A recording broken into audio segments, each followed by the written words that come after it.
What's going on, everybody? Appreciate you for tuning in to another edition of the Passion and Precision podcast with myself and my co host, Jory from Jory Sports Stories. Make sure you go check her out over there. Um, we're going to talk about NBA, a little bit of NFL, because we are kind of in that period where the NFL is getting closer. So we'll probably start our season preview kind of series tonight. But before we get into all that, Jory, how are you doing? It's been a day, There you go. but I'm excited to end my week talking some sports with you guys. And all y'all in the comments, of course, I appreciate everybody. Absolutely. Absolutely. Yeah, so look, we know the NBA finals are going on. We'll get into that in a little bit. But we got to start with the news out of New York with Thibodeau being fired. Now waiting to see who they do hire. I know there's been some rumors about coaches that they're interested in, everything like that. But first off, the Thibodeau firing. I think we talked about it a little bit last week, but um, actually didn't. But the Thibodeau firing, Game 6, how that series went. Like, what were your thoughts about everything? Did you think that Pacers series warranted Thibodeau being relieved of duties? No, but on the other hand, I kind of understand why they did it. Because if you knew that you needed to go to your bench, why didn't you develop your bench the entire season? Good question. Why wait until you're down 3-1 or whatever it was? Why wait until then to go start going to your bench? That stubbornness is Mm-hmm. what got him out in Minnesota, and I think that's what got him out in Chicago. That right there. They were Mm-hmm. tired. When you play 15 more games worth of minutes in the playoffs than almost anybody else, that's a problem.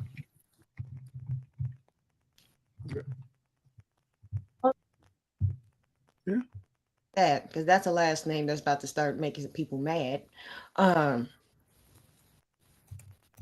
Brunson loves him. I guess him and Cat. That's a weird thing. I don't. Why would he? If he knew what he was working with Cat in Minnesota, why would he want him in Mm-hmm. New York? That's a good question. Um, Look, I kind of think that yes, perfect world Thibodeau plays more guys on the bench. But can I also push back and ask, like, is that bench really worthy of logging large minutes in a playoff series? Like he was using DeLon Wright, Landry Shamet, No, Precious Achua. I just think it was a talent gap between the the starters. Pacers and the Knicks that maybe people weren't paying attention to because the Knicks knocked off the Celtics. So the assumption was they are good enough to beat Indiana. But we also have to remember the Pacers made it this far last season. So the Pacers were a good team last year, even though a lot of people didn't give them credit for it, Mm-hmm. which they didn't by saying the Celtics had this easy path. Look, Joe Mazzulla warned everybody. He said the Pacers was the toughest series they faced all playoffs. So they came back this year with the experience, with I guess probably like a better Halliburton because of last year. And everybody looked over that because the Knicks were relevant and the Knicks have a large fan base that, let's be honest, overrated the team a little bit. So I don't know how much further that team would have went, even if Thibodeau was playing 9, 10 guys. I just don't think the guys past the starting five were all that great. Gee, I know what they could do. They fire Tibbs, hire Mike Malone, who can turn Carl Anthony Towns into an elite defender. You re-sign Precious Achua and somehow turn Mitchell into Jaren Jackson Jr. That's what you do. That's how you fix them. That's how it's exactly how you fix the Knicks. I, look, I mean, look, bringing up Cat and Brunson, that's another question you have to ask. Cat had a good season. Brunson had a really good season. But are those two as a lead duo good enough to make the finals? Are they good enough No, to win a finals? no, because your two best players also can't be your two worst defensive liabilities. That's a good point. So then in that case, Thibodeau gets this team into the playoffs 4 out of 5 seasons, gets them to their first conference finals since 2000, where they lost to the Pacers. Had them on the doorsteps to make their first finals since '99, when the shortened season they faced the Spurs and lost. Yet he's relieved of duties, and I'm not saying he should have kept his job. I think the Celtics series win changed expectations to the point where I don't know you could really bring back Thibodeau and sell Knicks fans on he's the guy to get them to a title. So I think both things can be true. I think he didn't really do anything to lose his job, but he probably reached the ceiling he was going to get With that to squad. with that group. Because So, face it, Leon mhm, Rose made those decisions. exactly. The bench is a piece of crap. I mean, yeah, outside of like Miles McBride, who, Outside of McBride, yeah. So, Landry uh, Shamet is getting quality minutes in a playoff game. yes, exactly. Like that's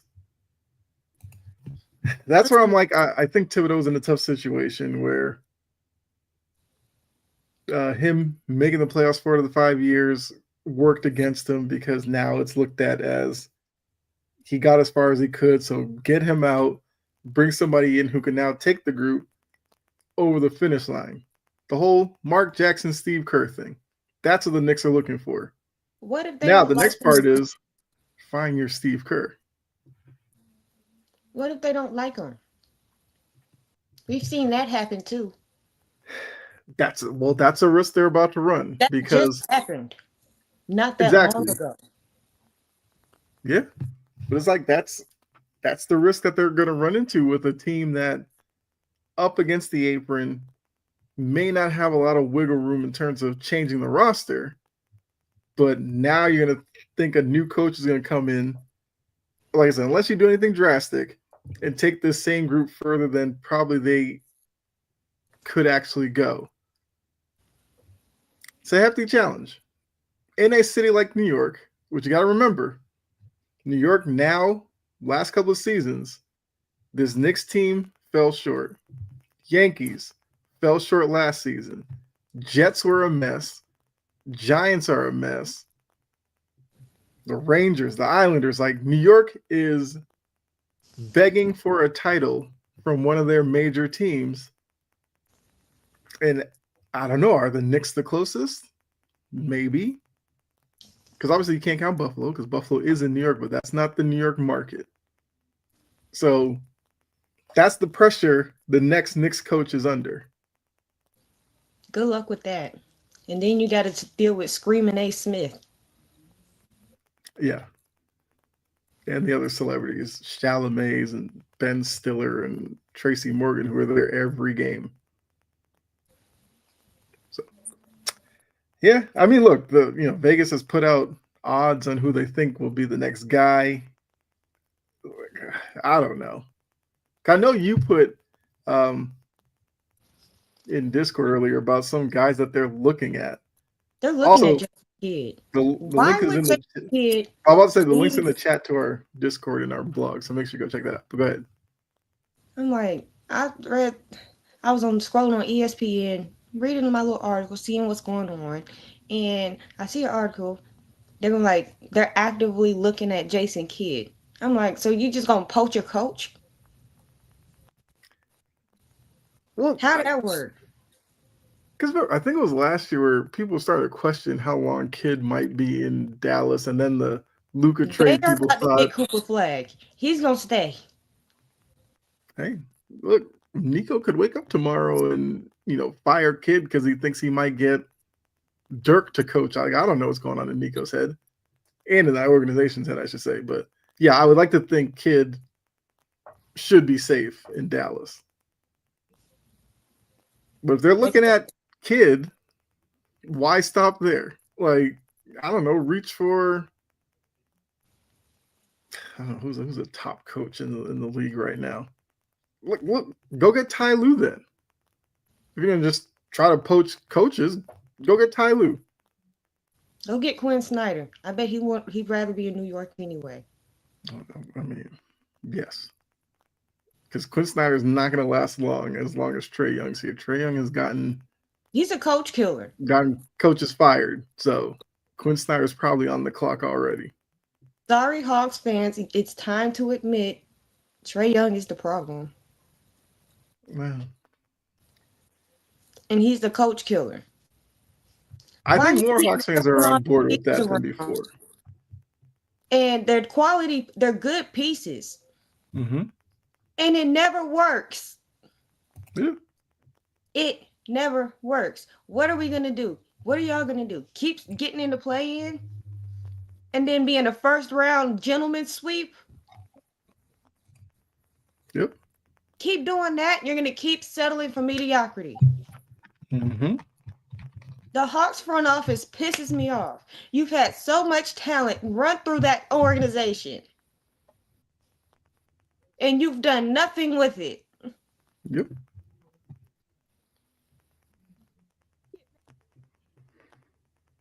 No, that's a good point.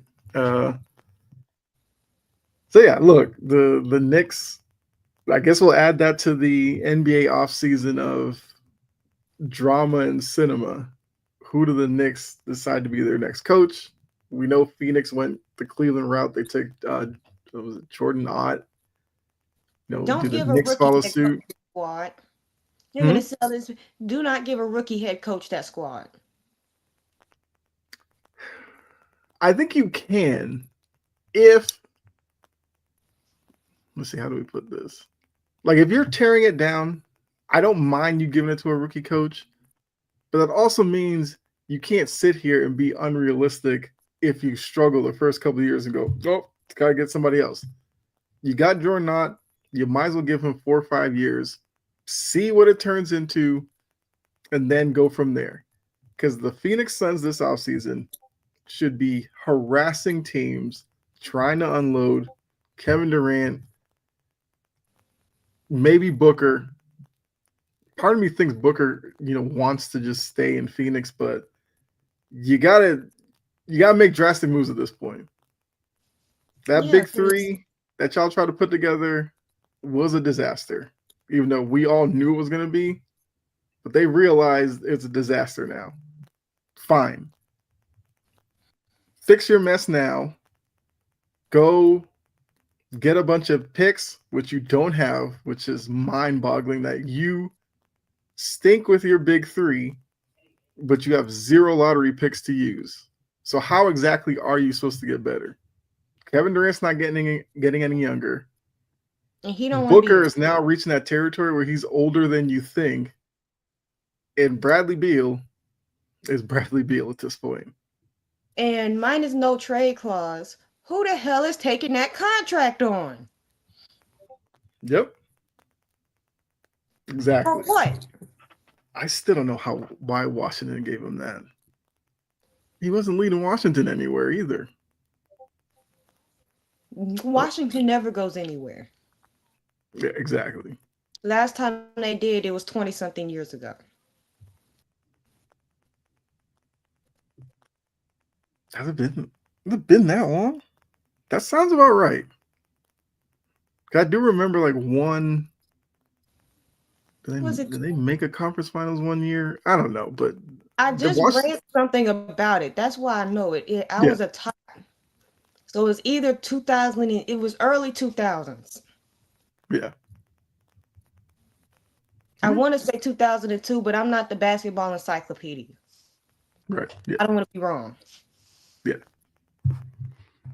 yeah. I mean, Washington is a franchise that's been it's been some rough seasons in Washington, but I guess sticking with the Knicks because there's now somewhat of an underlying issue that could be brewing in New York, where now some players supposedly aren't fans of Rick Brunson being on the staff.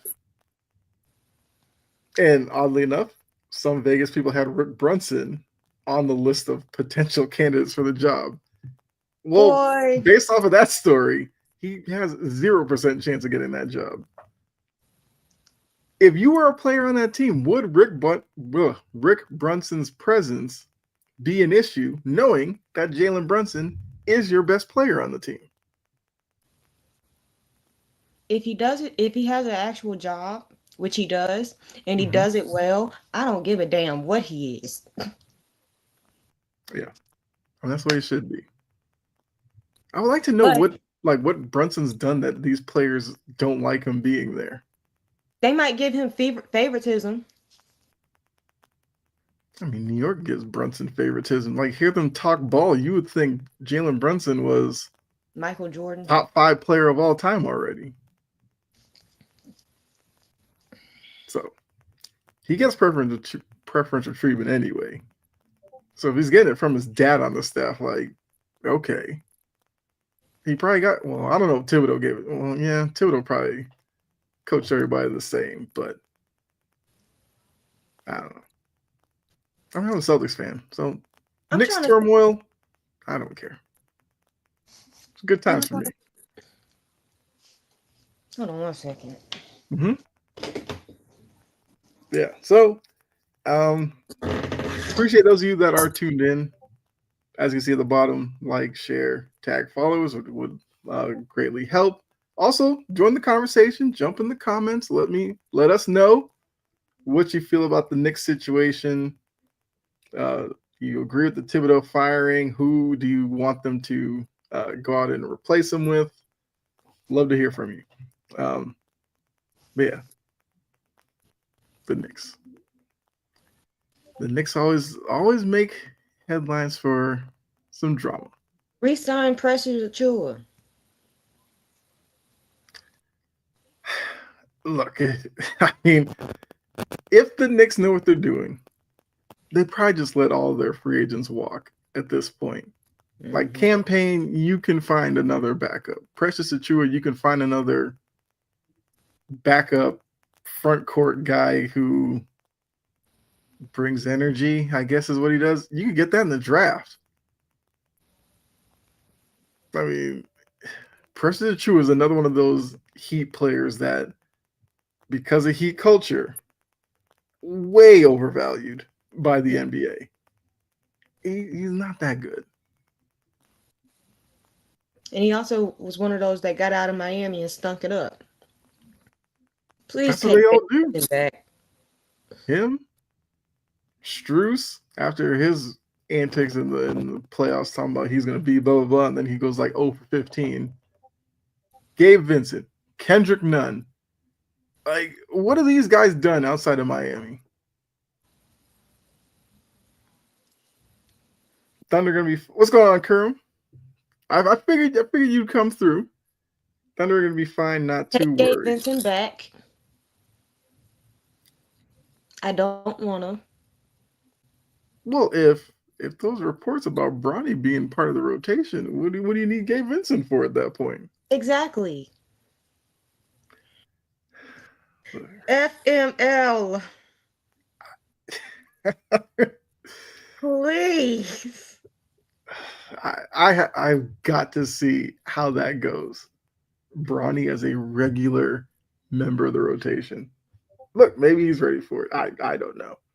Kerm, we'll get into the finals here in a second. I agree with you. I'm not gonna go too overboard with game one, but Jory and I will kind of break down that game and see how the rest of the series could go. So I understand you not being worried. If you're a Thunder fan, you shouldn't be worried too much. You should be Could be a little cautious. worried, but not too much. Cautious. Yes, cautious. That's the word. You're allowed to be cautious. I wouldn't say you should be worried yet. But look, I mean, Kerm's here. Let's go ahead and get into the finals. We talked about the Knicks for about 20 minutes. I don't care about Long the enough. Knicks. Bump them. Go figure out how to turn Carl Anthony Towns into an elite defender since he hasn't Exactly. done it once in a decade, and here we go. Yeah. Game one, NBA Finals. Interesting game, I will say. When you look back on it, when you were watching it for a while, it didn't seem like it was going to be that compelling. I went to But then sleep the on it. Pacers did what the Pacers have been doing this postseason run. They hang around, chip away, put themselves in positions to win late, and more times than not, they go to Halliburton. He's delivered. So, what were some of the things from game one that maybe caught your eye? Once again, we're not telling you to be worried if you're a Thunder fan, but maybe some things you might want to be a little cautious about, especially if they continue in game two. Oklahoma City playing tight. Okay. Um, Damien, I will look that up because I did not see that. I was gonna wait till next week to discuss that so I can read it. Oh, I literally, yeah. Damien, yeah, Jory and I will look more into that for next week. But I did just see that. Okay. But yeah, keep going. Um,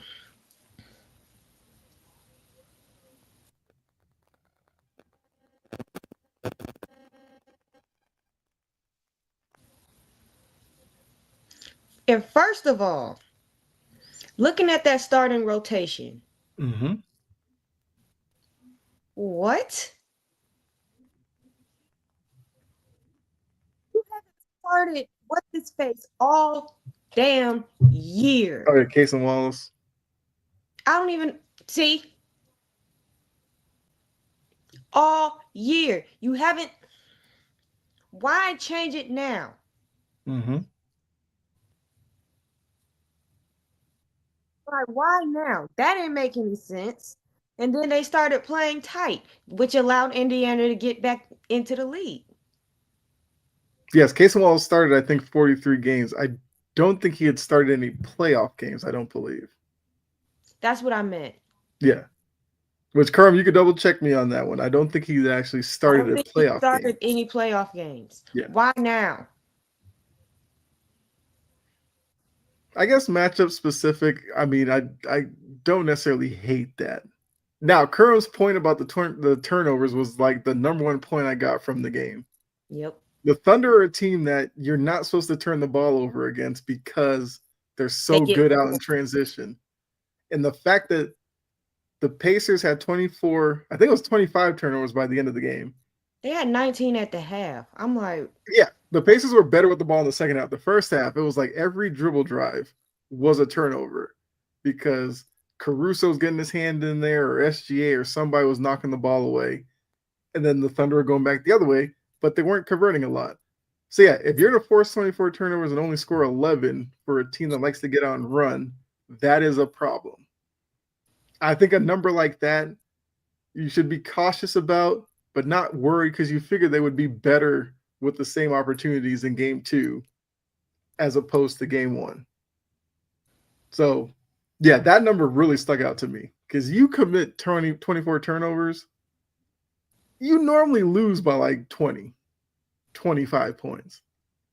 But this Pacers team, oddly enough, it's like they need to be faced with adversity to like turn it on and start playing better.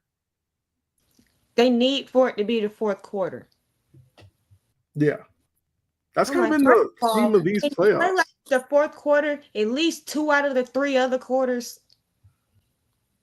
Mm-hmm. Now, what I will say is, watching the game and watching the highlights today as well, They did get used to Oklahoma City's handsiness. That changed in the second half. They Hmm. had to adjust to that. Yeah. And once they did, they could chip away. And the thing is, they always kind of stayed within arm's reach. That's Hmm. been their thing all year.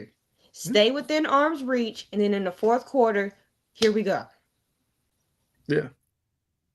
And in that fourth, when I think the game was somewhat in the balance, the Pacers got about 4 or 5 key possessions where I think Toppin or Miles Turner hit a three, and I felt like that was where the tide was starting to turn towards the Pacers because the Hmm. crowd was into it.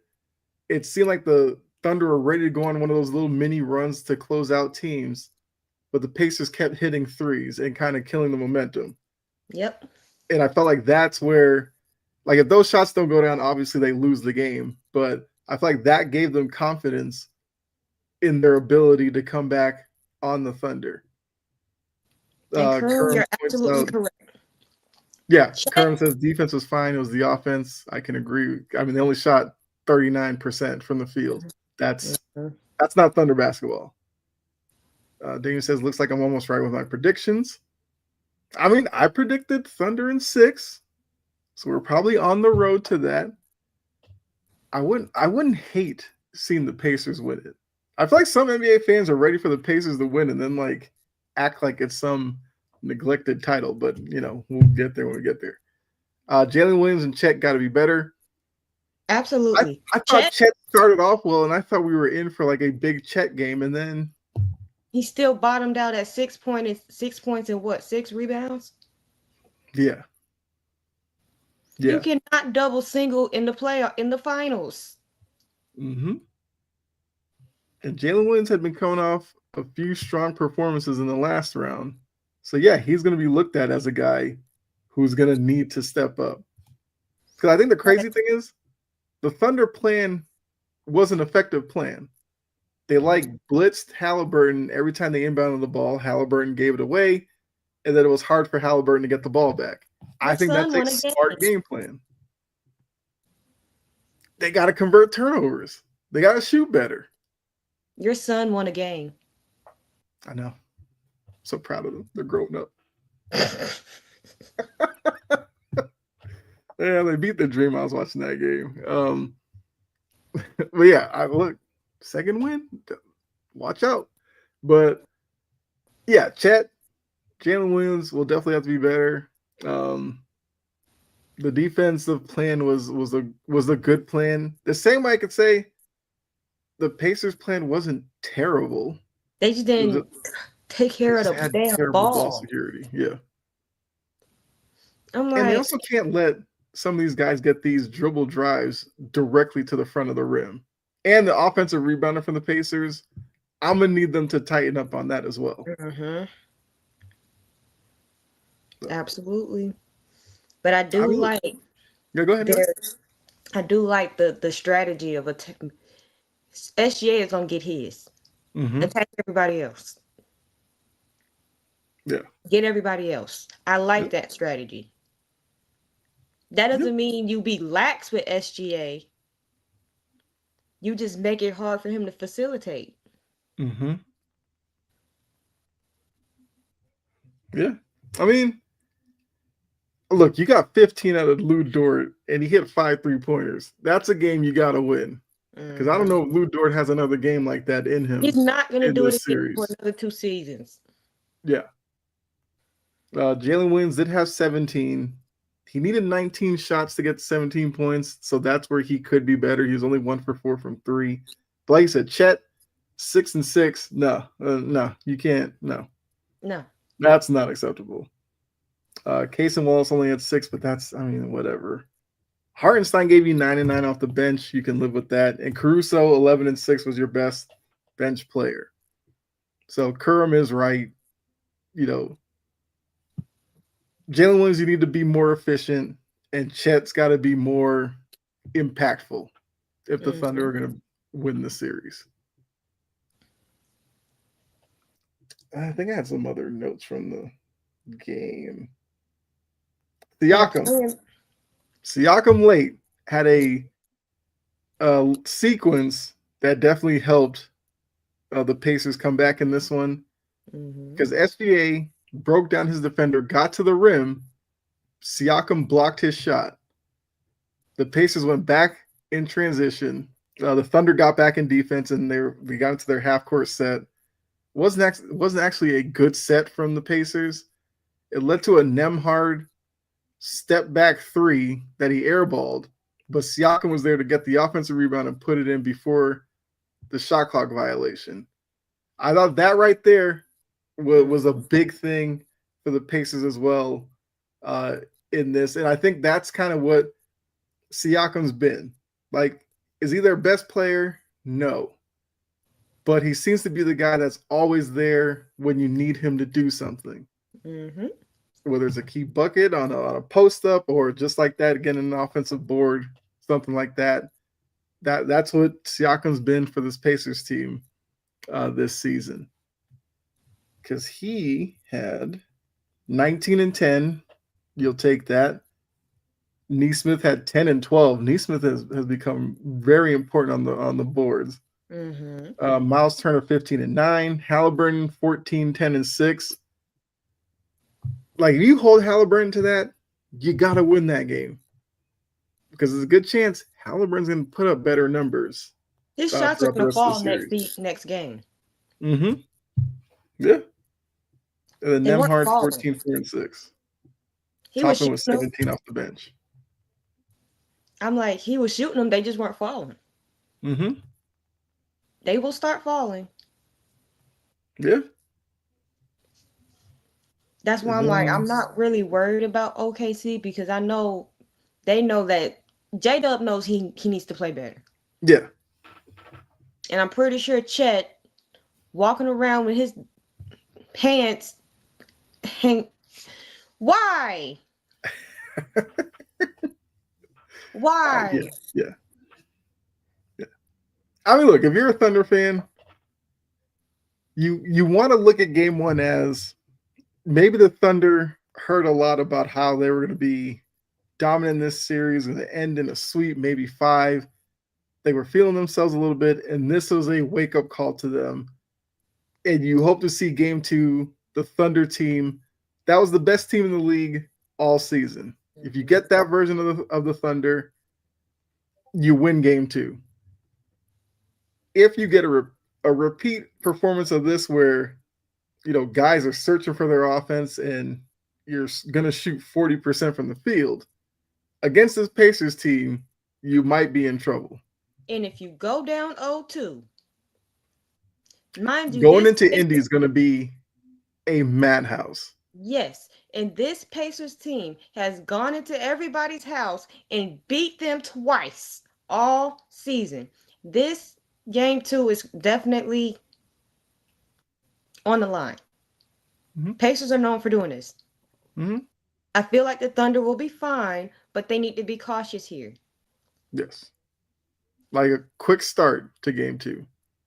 Get like the first, 6-8 points. Get the crowd into it. I feel like I do think the Thunder will be fine. I'm fully expecting the Thunder to win game 2. The Pacers are one of those teams, I feel like they're like an ant. You got to kill an ant with a sledgehammer. They're one of them.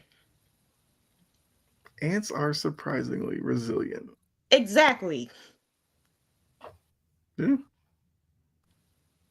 Yeah, because I think for like their size, I don't know, like the animal kingdom is weird, but I feel like for their size, they're like the strongest per They are. pound or something like that. Yeah, ants Their, are their bites very feel like intriguing. their bites definitely feel like it. Mm-hmm. Yeah. But the Indiana Pacers are like ants. You got to get a sledgehammer with them. Mm-hmm. They're not just the regular ones. They're like fire ants. Dagnall Exactly. says the team like this will push you to the limit. That's Because what they I'm play saying. for all 48 minutes. That's what Missoula said last season. Indiana does that to you. And look, for Dagnall, this is his first time in the finals, so it's a learning experience for him as well. Carlisle's been here and done that before. and you saw it on display in game one. He didn't, lose it when they were down by 15. I think was the largest lead for the Thunder. They, slowly started to play a little better, gained their confidence, and they went ahead and did what they did. I mean, look, that final shot from Halliburton, it was a gutsy shot to take. The defense was not terrible. And I feel like Halliburton's not one to necessarily just dribble in and pull up from that distance. So it caught the Thunder off guard for sure. But it's just kind of that's what Halliburton's been in this And postseason. then the awareness to do what they did to not get them to inbound the ball for the inbound lob, chef's kiss. I've been getting on Indiana's defense, but so far through these playoffs, they've been superb. Yeah, they have a lot of guys who just give effort.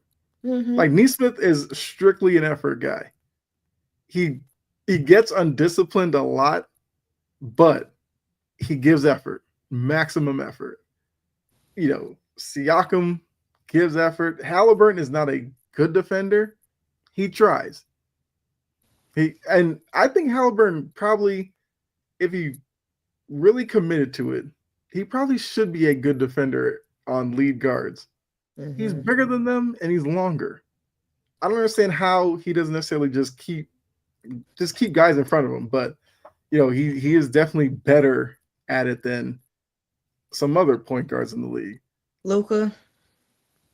Oh yeah, Luka, Trae Young. There's a bunch of them out there. I was just saying. Yeah. If you need a name to put out there. Yeah. But yeah. So looking at the team stats, like I said, it'll kind of let you know why the game kind of went the way that it did. Pacers shot 48% from the field, Thunder 40. That's not a recipe for winning for the Thunder. The Pacers outscored the Thunder from the 3-point line by 21. That's a gap that the Thunder will have to close in game 2. And this one might be the biggest surprise. Free throws, the Thunder were only +3 in attempts over the Pacers. That's a stat that probably have to watch throughout the series. The Pacers out-rebounded the Thunder by 17. That's a big deal Red there. Pacers had 24 assists. The Thunder only had 13. So that's probably somewhere where Dagno might get into them about moving the ball a little bit more, finding guys, and hitting shots. Because obviously you can't get an assist unless the guy makes the shot off the pass. Let's see. Thunder had 14 steals. The Pacers only had 1. We already said the 24 turnovers, but only 11 points off of them. And fast break points was basically even. Thunder had 11. Pacers had 10. So yes, Kerm, yes, you are right to not be worried about the team. Because it's hard to think that the Thunder will have a repeat performance of game 1 in game 2. It's hard to think that the Pacers are going to have a repeat performance of that first half. That's also true. That is also very, very true. Because now they know what Oklahoma City is going to do defensively. Yeah. They know they're going to be handsy. They know they know they're going to be physical. I love how they adjusted in that second half. I like to see it moving forward. When is game? Game 2 will be Sunday night. I'm pretty sure, yeah. Also, one last thing I did write down about the game. I loved Carlisle's decision on that last possession not to call the timeout. They got the rebound, and they just went. I love when coaches do that. I mean, obviously, it kind of depends on your team. I feel like if the Pacers are maybe a younger, inexperienced team, maybe Carlisle calls a timeout there. But with the Pacers doing that, they were able to kind of get the Thunder a little bit unsettled defensively, which led Halliburton to be able to get the ball and dribble and get to his spot and pull up. So I thought that was a really good move by Carlisle. I've been talking about anytime I'm on a show talking about how good Carlisle is, and I feel like he's reminding some NBA fans who maybe have forgotten about him a little bit that I, he is a really good coach in this league. I really had. I'm sorry, No, but that's because I and don't I pay attention to understand the that because the Dallas team he took the finals was so long ago. He hadn't gotten back there. So it's easy to forget about him when you see, Ty Lue with the ascension that he had, Spolstra. You still had Popovich in the league. You had all these other guys that Carlisle kind of got lost in the shuffle. But he's a good coach. His teams play well, hmm and I think my bottom line for game two was the Thunder need to shoot better. 40% won't get it done. Like I said before, Pacers cut down on the turnovers, and I think we're headed for a really good game two in this series. You won't be down 15 if you cut down on them damn turnovers. Yeah. Yep. So how do you see game two going? I think both teams are going to play well. Okay. I think it's going to be interesting. It's going to come down to whoever has the ball last.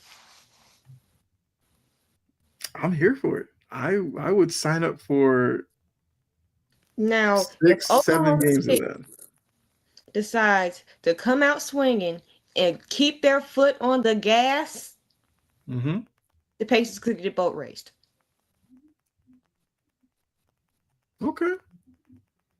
If you're the Pacers, you might feel some type of way about that, but then in the back of your mind, you'd be like, we did win one in Oklahoma. So if we Mm-hmm. lose game two, we're still going home tied. For our home crowd to kind of lift us up for the next 2 games. Pacers are like that one family member you can't have liquor around them. Damien, I will say one thing. Your analogies, man, are out there. Pacers I are know like that one exactly what he family member you means. can't have liquor around. I mean, I get it. It's They're just like unpredictable. yeah, I would not have thought that he was going to go down that route, but yeah, I appreciate it, David. But yes, that is true. Like, yeah, and that is kind of what the Pacers are. Game in the game in, game out. You can't predict what they're going to do because you don't necessarily know who's going to step up from what game. You don't even know how the game's going to go because we've seen them play games and lead throughout, look dominant. We've seen games where they look like a complete mess for 3 quarters and figure it out in the fourth. We've seen them play really well, let teams back in, and then have to turn on the Thunder. I mean, the Pacers have shown that they can win different ways, and that is kind of a dangerous team to play against. Mm-hmm. But like I said before, I'm fully expecting the Thunder to come out in game I two don't want to change my prediction because you said I for the said Thunder and series. 5. Yes, Okay. Yeah, you're allowed to. Go ahead. What's your new prediction now? because this series got seven, just got seven wrote all over it. Okay. The number is screaming to me. Thunder and I 7. appreciate that, Damien.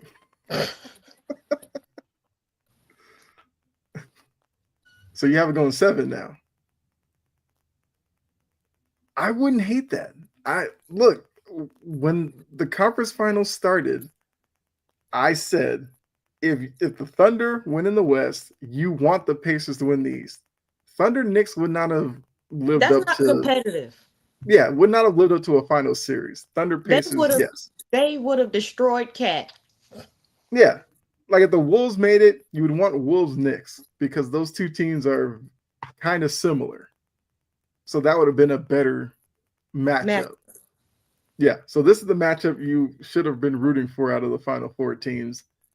And if game one is anything like where this series is heading, then yeah, I think this is going to be a series that, some fans will probably try to diminish, like, oh, it's two boring teams or two small markets. Like, who cares? It's like, no, this is what Adam Silver wants. Adam Silver loves this because the more smaller markets are relevant, the more his hope is that smaller markets can be viable in terms of free agency and star players and everything like that. Mm-hmm.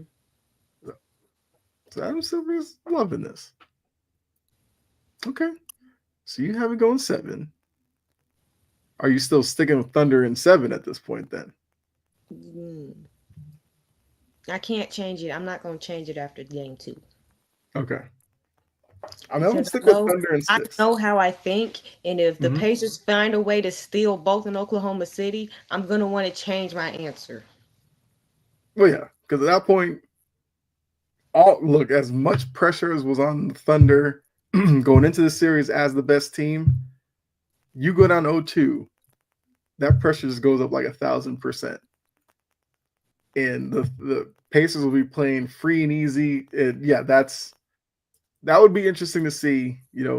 How the Thunder could turn that around. But we will see how the rest of the series plays out. At Because, like I said, least they didn't. Sunday. Oh, go ahead. At least they didn't blow a 14-point lead in the fourth quarter. True. I was trying to see schedule. I got it. All right. Yeah. So Sunday's game 2. Wednesday will be game 3. So game 4 will be next Friday. So by the time we are back next Friday, we could be looking at a 2-1 series. Either way, Pacers could be up 3-0 by then. I doubt that, but Damien, I was applauding your analogy, and here we go. if the Thunder win it all, wouldn't be shocked if KD goes to OKC.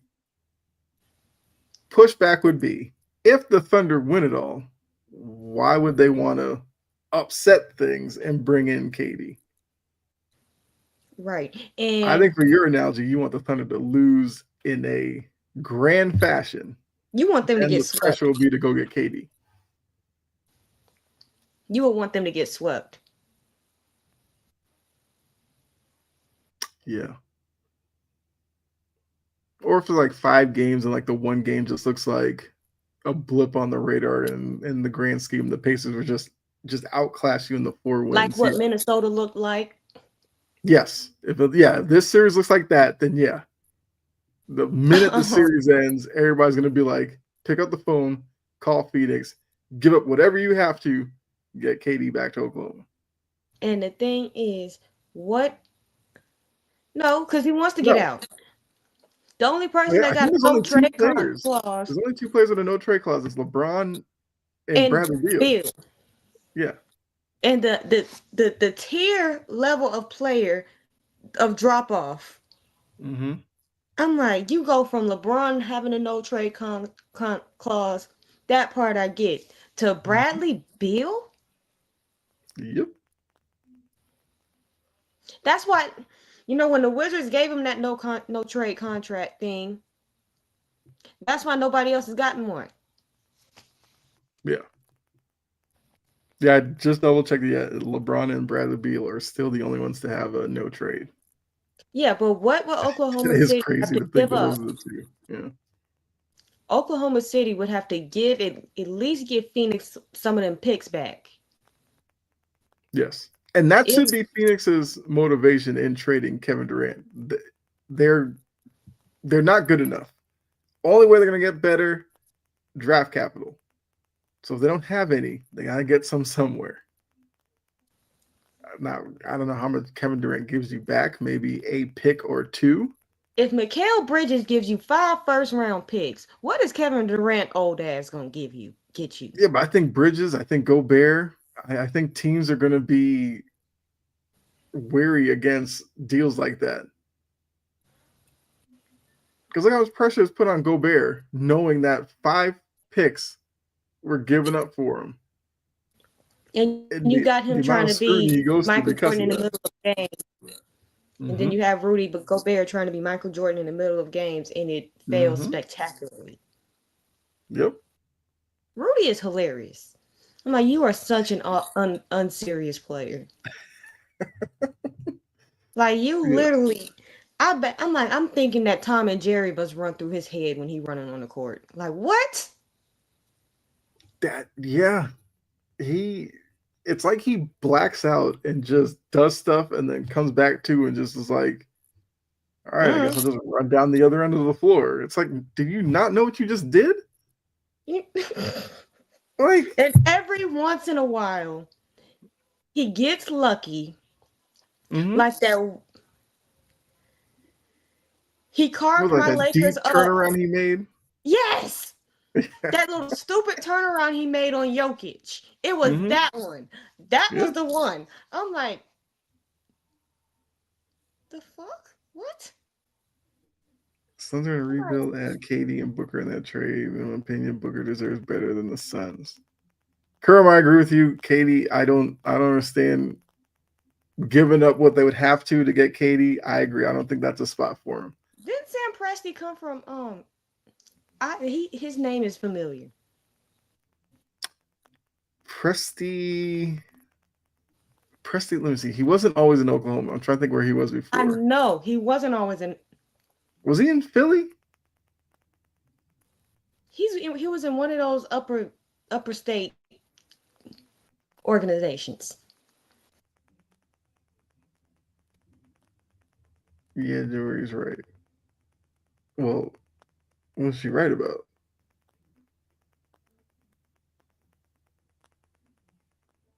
I don't know. Presti. Yeah, for some reason I think Presti was in Philly, but then I'm like, I don't think it was Philly. Hold on. It was in one of them state. Look, Oh, I guess he's talking like you're right about the trade not giving up for Kate. Yeah. Hold on. I'll tell you where Sam Presti was. and I don't even think it was Philly.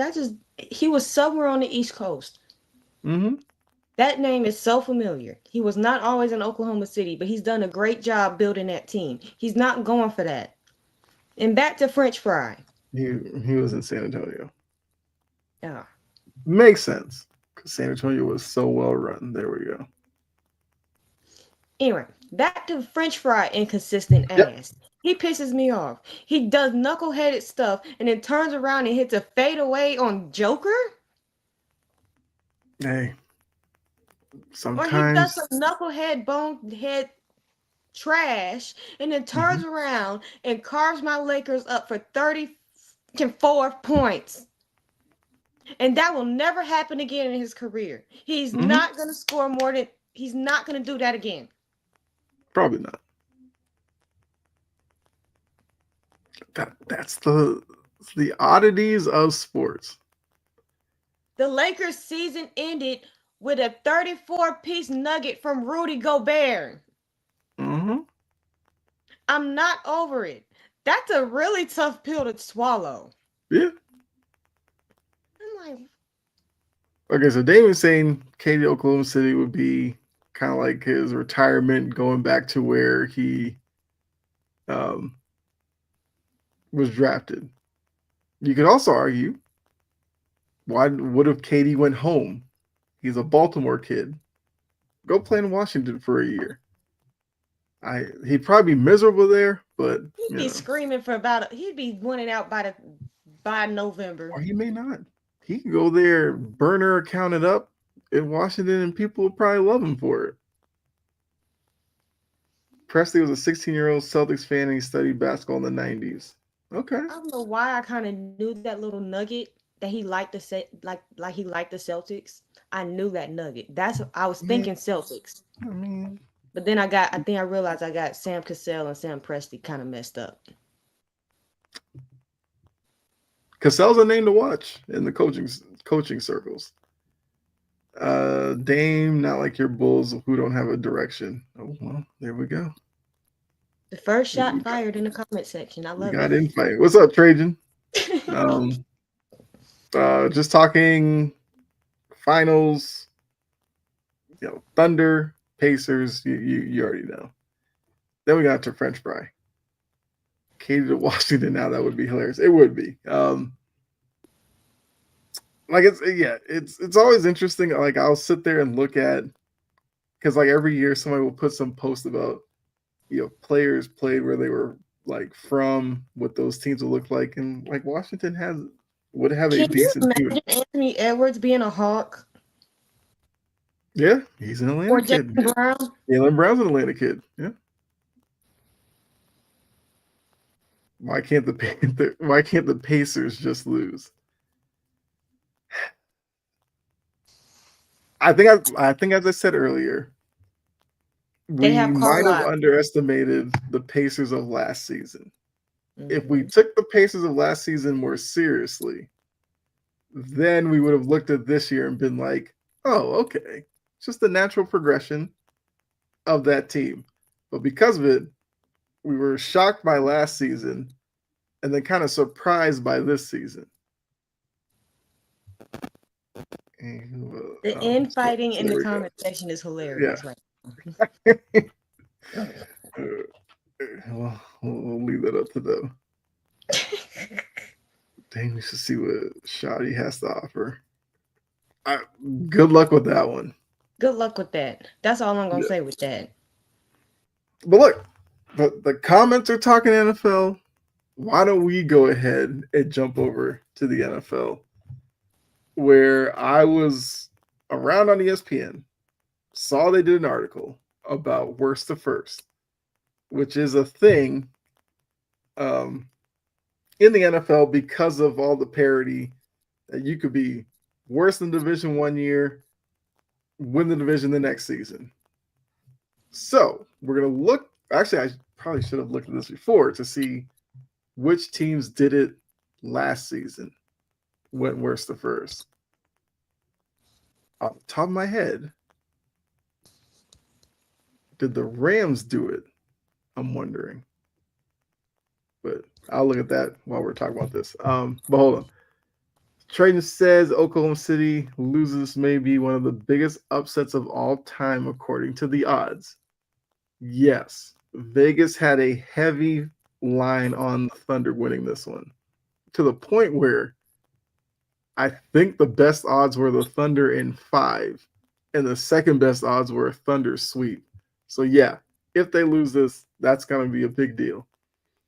Kerm says the Lions won't regress. Okay, they won't get 15 wins. Yeah, that would be crazy to think. 15 wins, but yeah. So looking at worst to first, where we started going with this questioning, who's most likely to do it in the NFL this upcoming season? So those of you watching, or I guess if you're listening and we're in the background, just to give you a sense of how last season went. In the AFC East, last place team, Patriots. The AFC North, Cleveland. The AFC South, your Titans. The West, the Raiders. And then in the NFC, the Giants in the East, the Bears in the North, the Saints in the South. Although the Saints and Carolina tied, so I guess you could technically use one of them, even though the Saints, I think, because of tiebreakers, were actually last. But we'll throw the Panthers into this for this topic. And then the Niners in the NFC West. So you can either, I guess, give me the team you think has the best chance of doing it. You want to rank a couple of them in terms of their ability to do it. The floor is open for you.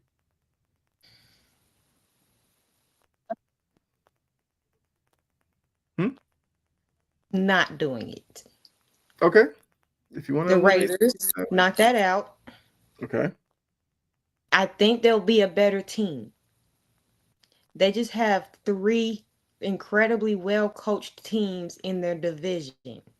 Mm-hmm.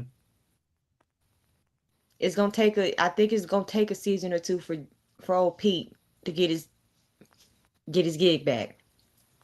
That's fair. Will I think they'll be competitive? Yes. Mm-hmm.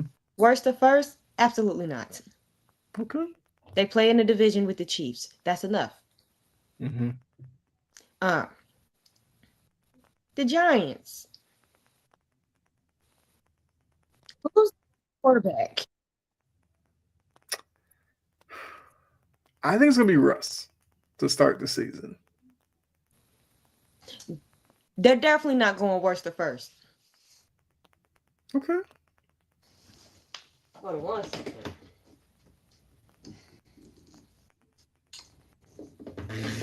Our third host decided to grace us with her presence.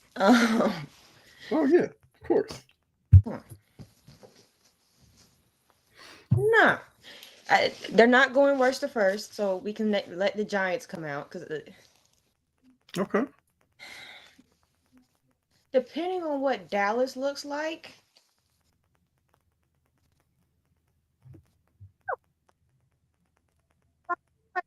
that division is. I think that division is going to be Philly, Commanders, Dallas, Giants again, Okay. What's up, Gene? and then let's see. I don't give the Saints a shot. I give more Carolina of a shot. I think Carolina would be a sneaky pick on that one. Give the Panthers more of a shot to go worse than first than the Saints. Yeah. And I think I definitely give my team a shot to go worse than first. I have a quarterback now and an offensive line that can block worth a damn. Nicholas Okay. Petit Frere already got released by the 49ers. Well, there's probably a good chance that that man's going to be an analyst If I, somewhere a next fantasy season. football analyst, full time. Yeah. Full time. ESPN bet. There we go. Gene agrees Carolina has a real shot. Let's see. AFC East, NFC South. So he did throw out the 49ers because the 49ers did finish last in the NFC West last season.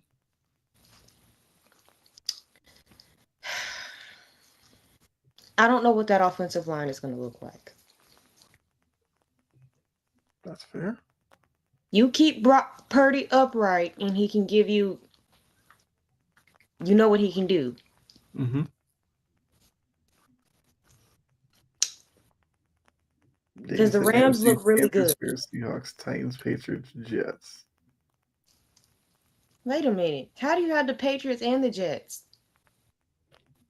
Yeah, Damon, you got to elaborate on that one.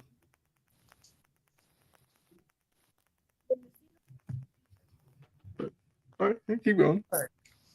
Um, Bears, they're not worse the first yet. I think that one might be a sneaky pick as well. The Bears had a really good offseason. The question is, Is it going to work all together at one time? right? I mean, the gap between them and the Lions last season was 10 wins. So we already assumed the Lions aren't going to win close to 15. How many more games than 5 will the Bears win this year? Minnesota's going to take a step back. We already know. Green Bay. Green Bay might be the hardest team to predict in that division because I honestly don't know with them. Like they could win the division next year. I wouldn't be surprised. If they finished last in the division, I don't know if I'd be surprised either because that would probably mean the Bears had a really good year and the Vikings didn't drop off as much as we would think. And if Toyotathon lasts all NFL season, the Jordan Love will definitely win that The division. fact that that's a thing, how is Toyotathon not extended And it's itself? statistically backed up. Mm-hmm. Jets Look, will compete with my guy, just incredible. Okay. Look, I did the article on the Jets. I put them at 8 wins. If they do that, I think that's a great first season for Aaron Glenn great. and Justin Fields. Justin Fields could play himself into an extension. He's very Based young. off the past couple of years of Aaron Rodgers, if he gets that team to 8 wins, he would have earned that extension. And Easiest bet in speaking of Aaron sports. Rodgers, Mm-hmm. Yes. Go ahead. Steelers, to both of them. To both of them. This is for both of them. Good. Now go away. Go away. Go the hell away. I'm tired of hearing what's Aaron Rodgers gonna do now? Aaron Rodgers this. See, even Bella doesn't like Aaron Rodgers. I respect it. Gene, I will join you on that one. I think people are easy to forget. Justin Fields at Ohio State was a problem, and the Chicago situation, he probably wasn't the best for that situation, and Chicago did nothing to make him a better quarterback. I do think with Aaron Glenn and what they've got going on there, I think they'll let Fields kind of be Fields. I want to see Fields, and look, this is me talking about a team in the division, so I don't want to see this, but I think they'll allow Fields to be himself. He'll probably run a little more. He'll make plays on scrambles, and I think we'll probably see the best version of Justin Fields. Hey, stop it. I think he's going to be a popular guy in fantasy football. Damien says Mike Tomlin will be the first head coach to be fired. I'm going to say no. I can see Mike McDaniel get fired before him. I could see. Who are some coaches that really need a good start to this season? McDaniel. Dayball could get fired before him. Oh, it's clear that they're not going to the playoffs. By week 8, he's gone. Right.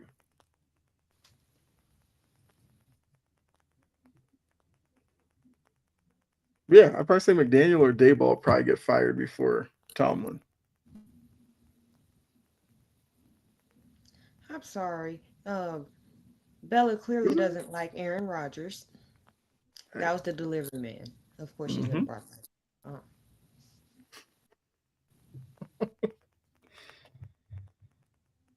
I mean, look, the one good thing with Rodgers joining the Steelers, week one was like week one, you get Steelers Jets. So you get Justin Fields versus Aaron Rodgers week one. Will Justin Fields show the Steelers what they missed out on? That'd be interesting. Say I'm gonna take a nap during that game, but I do want to see Justin Fields carve up the freaking Steelers. Yeah.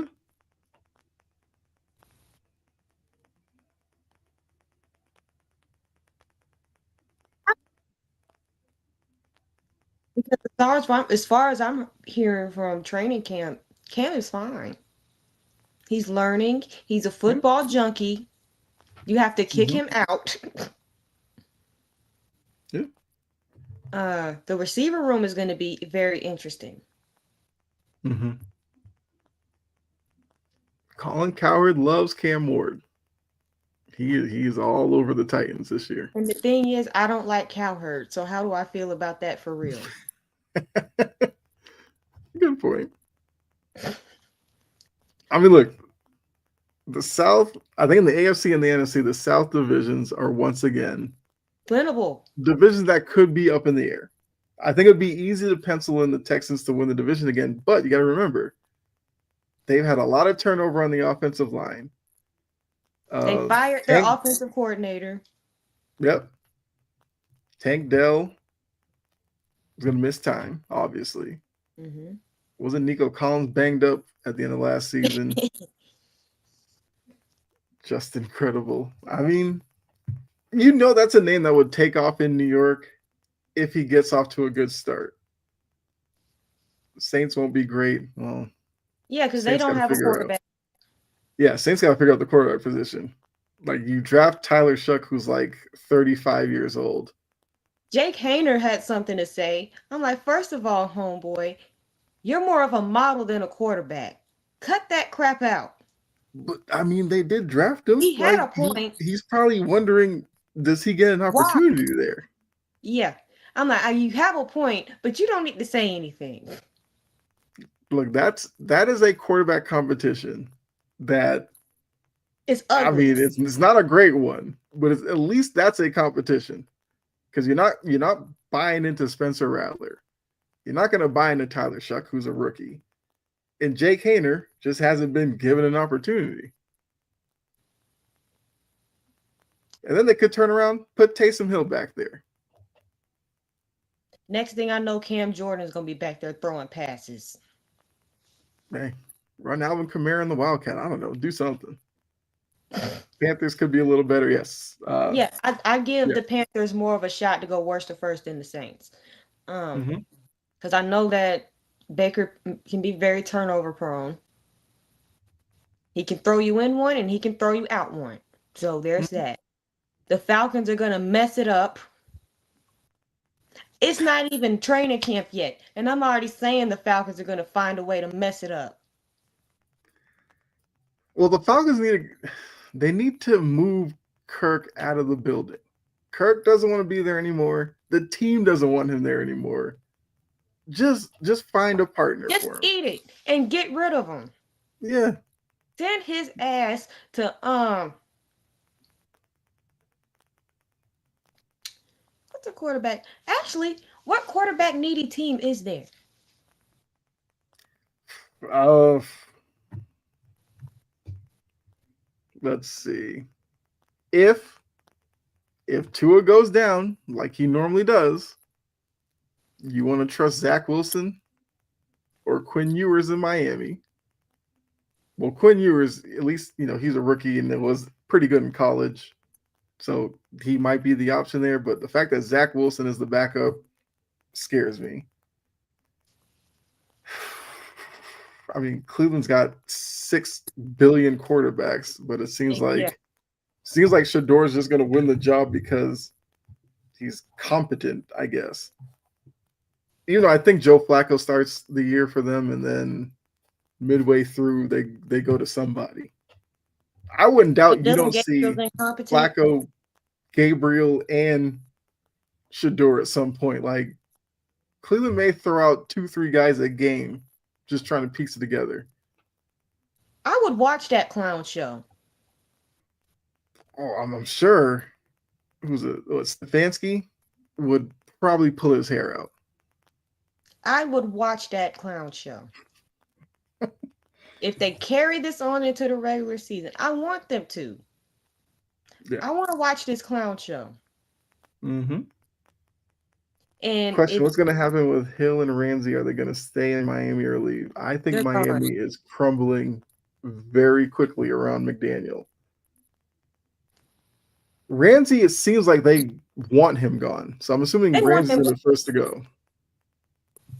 Tyreek Hill, I don't know. How many quarterbacks start this year for Cleveland? All right, so we're dealing with Flacco, Pickett, Gabriel, Sanders. Watson's hurt. Bump him.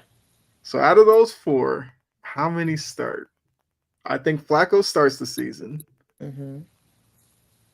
Part of me thinks Pickett's probably going to be moved out anyway.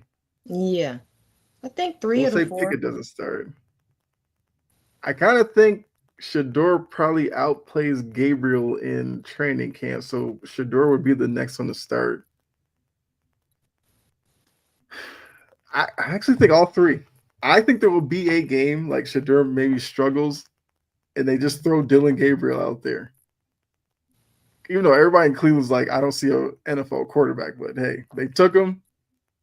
Why not throw him out there one game? Mm-hmm. How many quarterbacks start for New Orleans or the Giants? So New Orleans, you got Shuck, who we just talked about, Hayner, Rattler. Do they have another one there? Taysom Hill. Yeah, Taysom Hill. Taysom Hill should be I guess a tight end is what his normal position should be. If that's the situation, I think Rattler probably starts first week. Mm-hmm. Yikes. I think Hayner probably gets his chance before they turn to Shuck. I think all 3 of those guys start at least a game. I think the same thing with the Giants. No, actually, I feel like Jameis Winston doesn't start for the Giants. He He may don't. relieve somebody in the game. I don't think he gets a start. Mm-mm. I think it literally will go from Russ to Jackson Dart. Because if they stink, the pressure is going to be to throw Dart out there, and I think the Giants will do it. And They James love. Winston will just be happy to be on a team.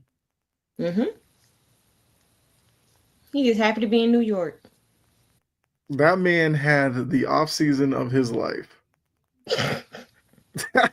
Every time you looked around, he was on some sideline or something, Doing just something. having way too much fun. I'm like, Like I've seen him training camp, he's going through drills, and the man can't even do that seriously. I just wanted to laugh at him. Like he tries too hard to be serious, but you know he's not a serious person. It's hard to talk about Cleveland. Well, I mean, I can agree with that. Pickett and Jameis both get moved before week one. I could see that. I don't see the thing about Jameis that sets me off is when last year he did that whole uncalled for soliloquy. He can do But all the goofy stuff he wants. that's just who But he then is, you though. start trying to preach like you TD Jakes and you a televangelist, and here we go. But you Did you just hear know. about the story about Mark Ingram while Jameis is in the stands that he started a speech and ended with singing the Monday Night Football theme Yeah, song? Are you kidding me? This is the that's same man that did that's this. Jameis. That is Jameis. When Jameis retires, he's gonna be on TV, and I wouldn't doubt if he doesn't have a church on Sundays. Like that man, he is setting himself up because he just has that kind of personality. Um, I mean, Jameis is fun. He's having fun. Good for him. Damon says, I don't see Sanders being good, in my opinion. The Browns going to be the same situation they were when they had Brady Quinn and Baker Mayfield. Brady Quinn. That was some rough times. Yes. I guess it depends on what your expectations are of Sanders. If you are of the thinking that Sanders was supposed to be like some number 3 pick in the draft, I don't know if he ever lives up to that.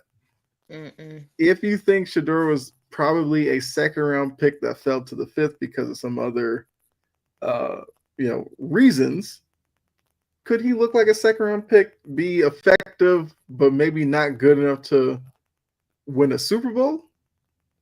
I think I could see Shador being that kind of quarterback. But I also think with him, the situation will matter. Like he will need decent wide receivers. He's going to need a decent line. I don't know if you could lack in either of those situations and have Shador go and make the best of it. You can't. Even though we've seen, even though his dad is worried about where his son get drafted, I'm like, can you worry about recruiting the trenches? Yeah, Worry about Dion, that. Dion definitely has to do that. And even with that's like, of all the places Shador could have gone, Cleveland might be his easiest spot to getting a starting job. Mm-hmm. With the circus that's going on there, like Flacco, 2 years ago, Flacco was sitting on his couch. Flacco probably can't wait to get back to retirement. If you can't beat out Kenny Pickett and Dylan Gabriel, then I don't know what to tell you. yeah, You should be able to beat out Kenny Pickett, even though he do have a Super Bowl ring, and he did play in the Super Bowl. he did. Yeah, Philly whooped the Eagle. The Philly whooped the Chiefs' ass so bad the backups were playing in the Super Bowl. that is. That's Yeah, BA. that normally does not happen. That's a special type of whooping there.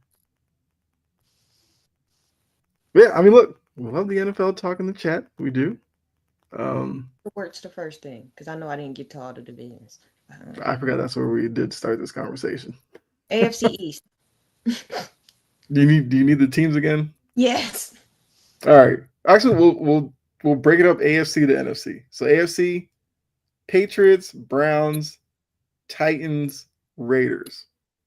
So do you want Raiders. to No. rank their ability to do it, or if you just want to give the one that you think will do it. Raiders, no. Titans, Okay. yes. Okay.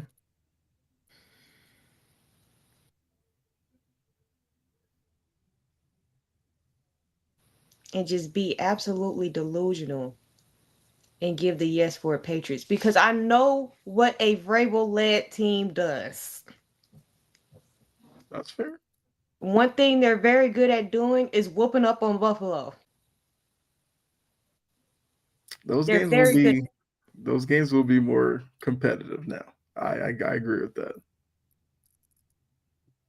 Who will have better career in the pros, Bronny or Shador? Both of them can go away. That's Um, actually not a bad question, Damien. they both can go away. And they damn daddies. Sanders might get more opportunities.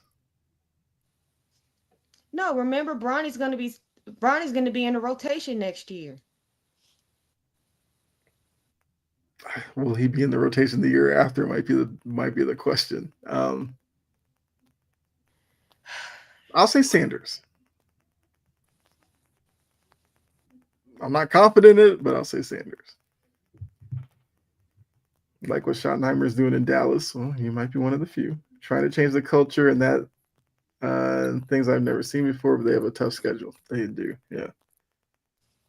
All right, so you're saying Raiders no, Titans yes, Browns no, Patriots yes. I would say if I were to rank them, I I'd would give the think Titans most that. likely would be Tennessee. I think the Patriots would be second most likely, but I don't think they beat Buffalo. I think Buffalo wins the division again. I would go Raiders then Cleveland. Because look at But what the Colts are dealing with. I will take time out of my day to just to rag on the Colts. Look at mm-hmm, them. Look at what they're dealing with. mm-hmm, yeah, They might have to Richardson's gonna start miss a bunch of this with time. Daniel And, Jones. yeah, yep. At Jacksonville, you have no idea what Liam Cohen's gonna look like as a head coach. So Jacksonville could be a mess this year for all we know. Who knows? They're gonna look a hot mess for stretches. Mm-hmm. They always do that. Mm-hmm. All right, so NFC. Giants, Bears, Saints, Panthers, and then the Niners. I give the Niners out of that. Niners, well, from ranking the worst to, well, most likely to least likely. Mm-hmm. Well, Niners, Bears, Panthers, Giants. Okay, so I just realized what Damien was doing earlier when he had Patriots and the Jets. I think he was naming wild card teams. I think. I'm assuming Look, that's what it Damien, was. we got to figure out how to win more than 3 games first. So he's saying screw the Pats, change to the Bengals. That's fair. They weren't Um, worse though. hmm? Wait, oh, he was talking about playoffs. I think he was talking about wild card teams. Yeah.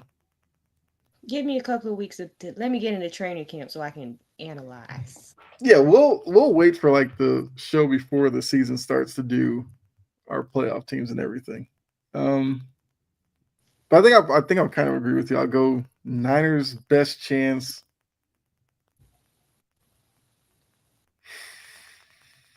I think Bears Panthers are kind of well. No, I'll go Niners Panthers Bears Giants Saints or Saints Giants. I don't care about the last two because neither of them have any shot in this world.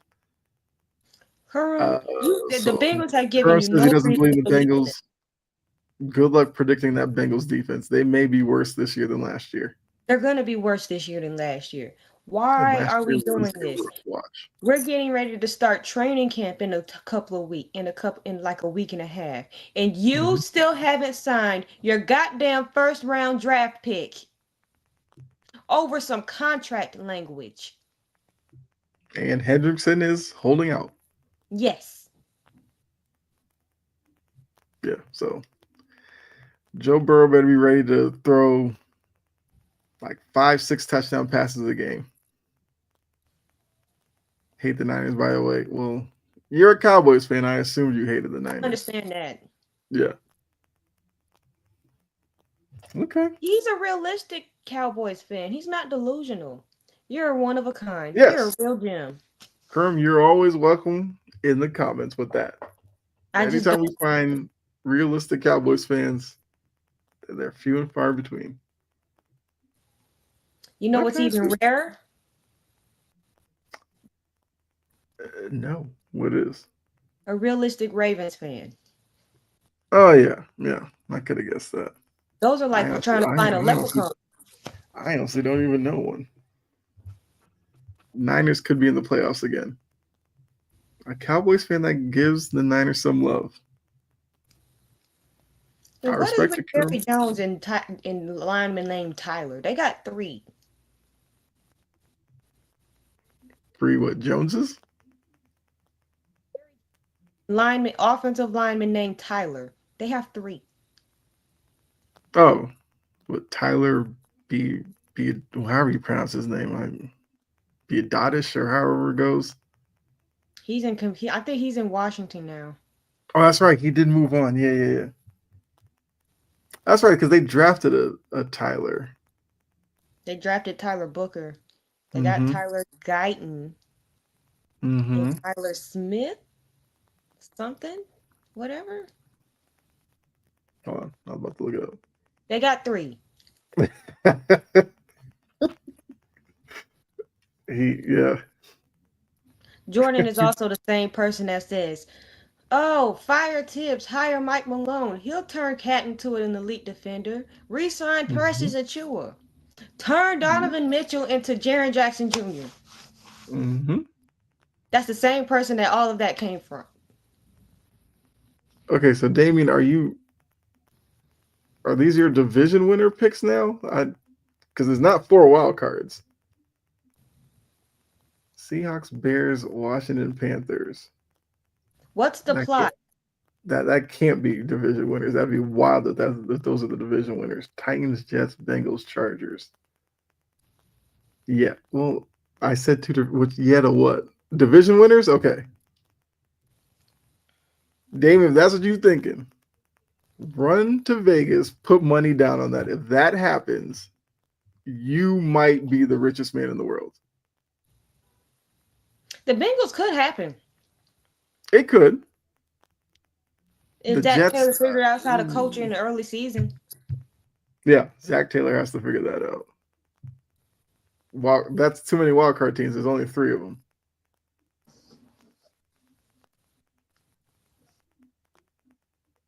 So you'd have to drop a team off your NFC and AFC. Yeah, Jordan calling Drop them the for the Ravens win Jets. their 4th straight.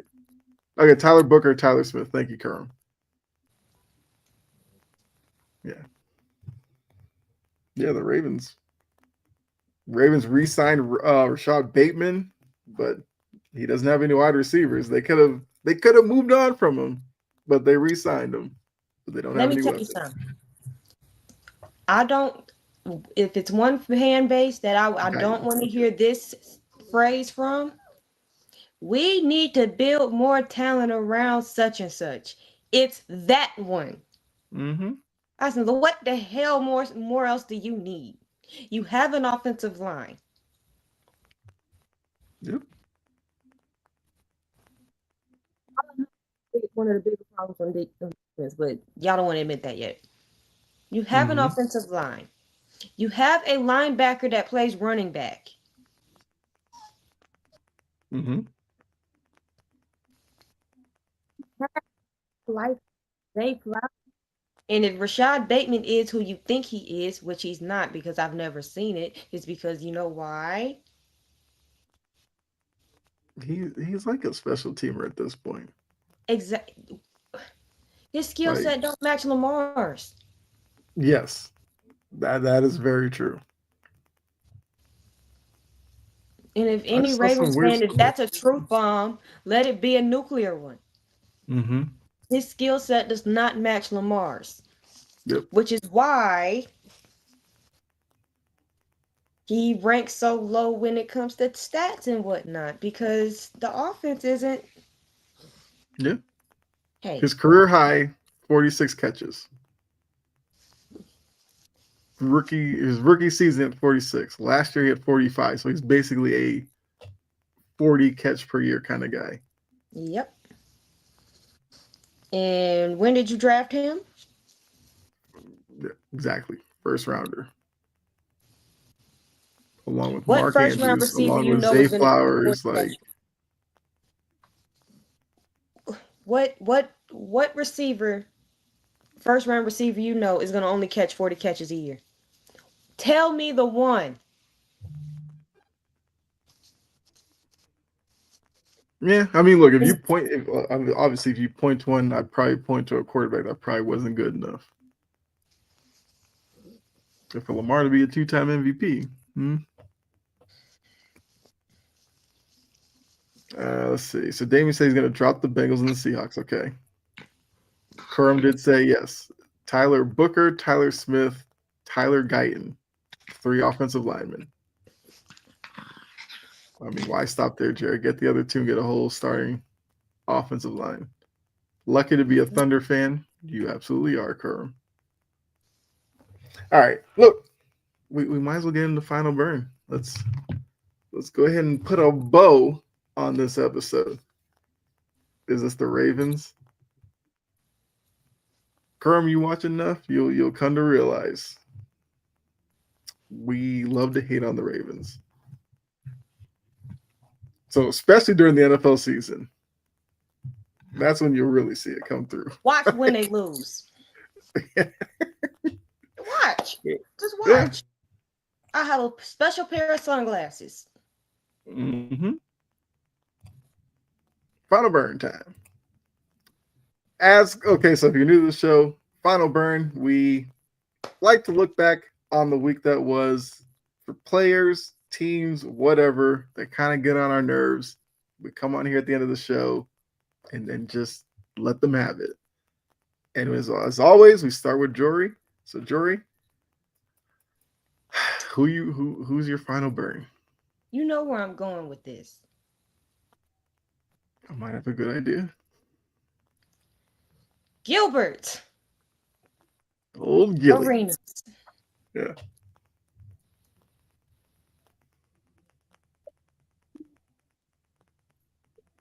Rightful to a conversation. Why is it that he always spews hateful BS? What the hell did Carl Anthony Towns ever do to you? For you to sit here and say that he's built like a B word, built like a WNBA player, and has girl hips. What are you what like Yeah. Yeah. built like a bitch? Excuse my language, but that's exactly what he said. You are built like a tall ass lamp. Mm-hmm. Thick head ass. That big ass head on them shoulders and then got a brain in it. You're Mm-hmm. just mad that Carl Anthony Towns is a better player that you will ever be. And he's not stupid enough to bring loaded guns in a locker room for some stupid ass reason. So what? He sounds zesty.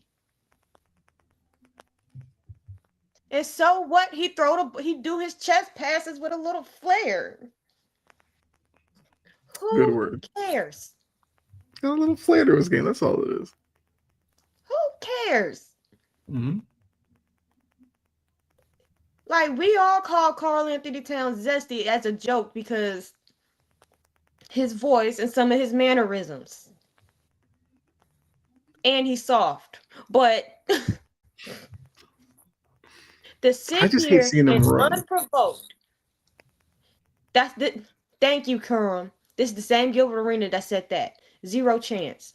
What Mm-hmm. Thunder team have you been watching all year, smooth brain bat? He don't lost. He has his analysis makes my ass itch. It makes me so mad. I'd Mm-hmm. rather listen to paint dry than listen to Gilbert Arenas talk. And he used to play the game at a very high level. Mm-hmm.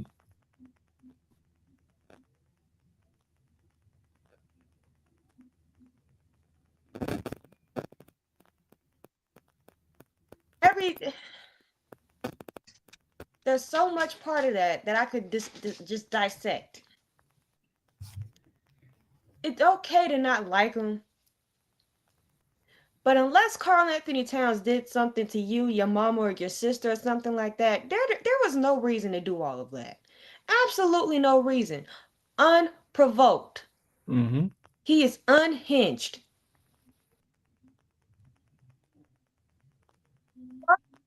Made a Eastern Conference Finals. What have you done? Not get out the first round once.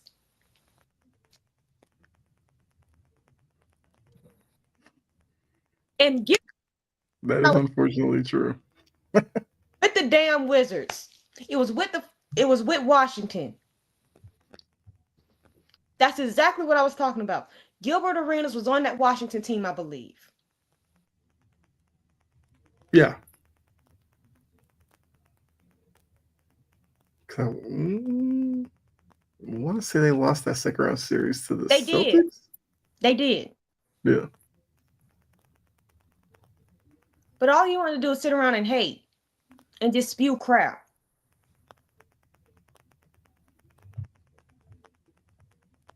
And you wonder, boy, your long-headed bean ass got some nerve to talk about what somebody else built like, and he built like a tall ass switch.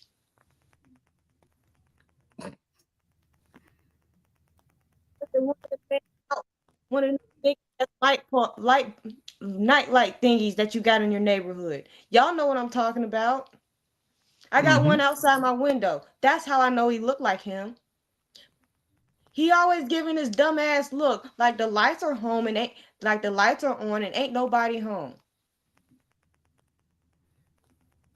That's kind of the theme of that whole show. And talk about somebody being built like a B word and having girl hips. You ain't got a hip to save your life, flat ass. What are we talking about?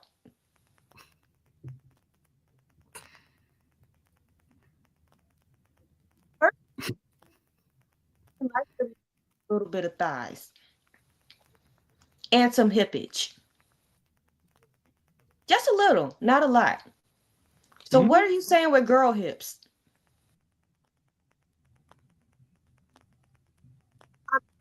Okay, like I know this for a fact. As a woman, I know this. I know these things. I can speak on them. I know them. There you Like, and the WNBA player was so that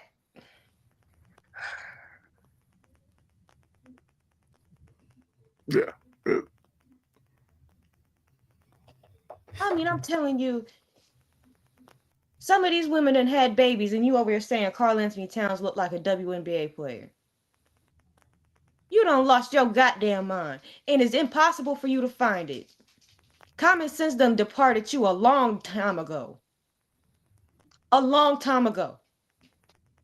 Why would you say that? Like, why? We all know Kyle Lowry, he a little fluffy. He thick in the cakes. Y'all not calling him a burnt marshmallow or nothing. Now it's with Carl Anthony Towns. It's you built like a disc and da da da da, and you got girl hips. I was not ready for thinking the Kings.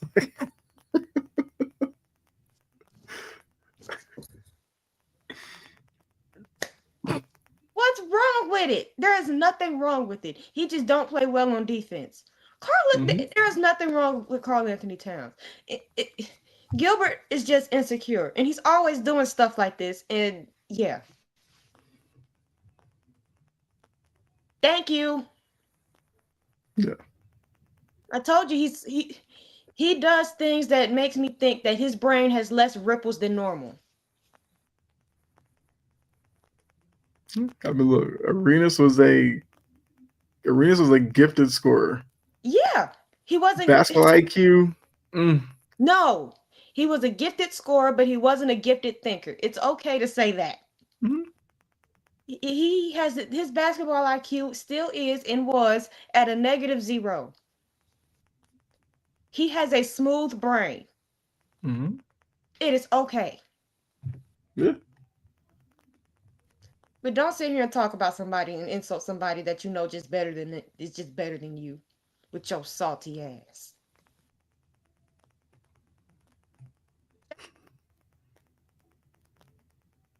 Gilbert. That's why your mama named you Gilbert. Not a name you hear a lot. As name. I'm sorry.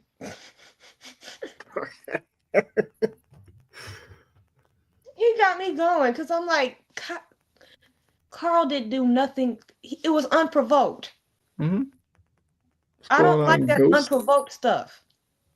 Yeah. If somebody come at you, okay. Oh, it's okay to go to hell. Now, Carl Anthony Towns was to say something crazy about him. See, he's a better person than me. He's a Ghost, this better is person than me. Ghost. We're doing our final burn. Going in on Gilbert Arenas because Gilbert Arenas is just Gilbert Arenas. Why? Carl Anthony Towns has a lot more self composure. Mm-hmm. Like he's a lot better than me.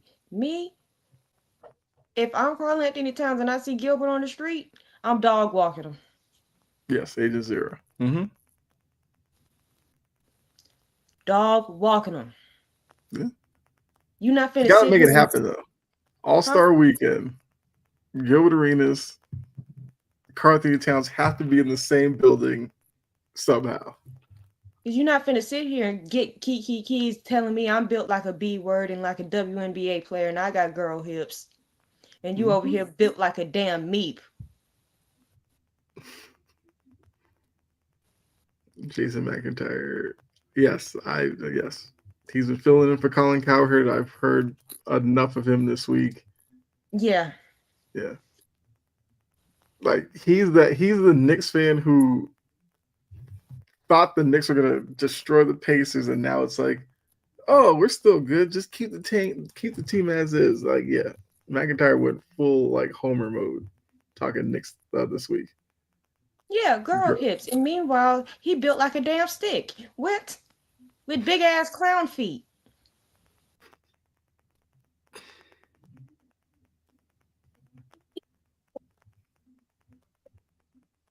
So people. Mm-hmm. Again, he looked like the last two brain cells in his brain just fight for relevance. That's what he looks like. Mm-hmm. He's a hater. And I'm tired. Like, leave people alone. That was unnecessary. I mean, that's what that show is. If it's not Gilbert, But then Rashad again, McCants does nothing but hate. Brandon Jennings does nothing but hate. Like that's what they do. you got three people who on there who paid flunkies who do nothing, who get paid to do nothing but sit there and talk ish and hate. Hmm? Brandon Jennings, you should be tired. People been Hmm? getting on your ass for the past few months because you don't want to shut up. You want to go back and forth with Nick Young. Nick Young be saying some wild stuff too. These former players just be saying the wildest stuff. They say wild stuff, and then I get saying wild stuff for click factors and stuff Mm-hmm. like that. I get it. Yep. But now they're starting to bring it on First Take and all these other shows. And I'm like, can we separate podcast verbiage and vernacular from actual analysis? Yeah. No, Sarah Spain talked about that with ESPN. She said Pat McAfee he doesn't research anything he talks about. He just says whatever. He I just think she says said whatever. Stephen A. Stephen A. does that, or Stephen A. is like very careful about who he does talk about because of personal relationships and stuff like that.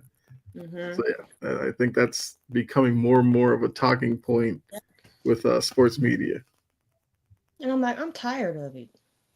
Yeah, Well, Stephen I ain't can gonna be promise you all in here the comments, because Jory and I don't pull punches on anybody because of I'm not. fandom You or saw anything what I like that. did to Gilbert Arenas. Mm-hmm. Saquon getting on my goddamn nerve too. This has been one of the loudest off seasons that I've with Saquon that I've dealt with. He is a great player. Mm-hmm. Great player. Stop responding to people on Twitter. Damn. Like, I mean, and usually a just smart way to be. stop talking. Philly just gave you an extension. You knew over talking about I could just quit. You want to make people turn on you? Mm-hmm. Do you want to make people turn on you? I will take that as a compliment. Um, thank you. I'm not tall like her, but Yeah. I'm about a Was she foot like six shorter. three? Yeah, I'm a good foot shorter. It's all good. But I'm like, you have a really good fan base in the Philadelphia Eagles. Mm-hmm. You've said some things and done some things this offseason that's already started to tick people off. And now, after an extension, it's,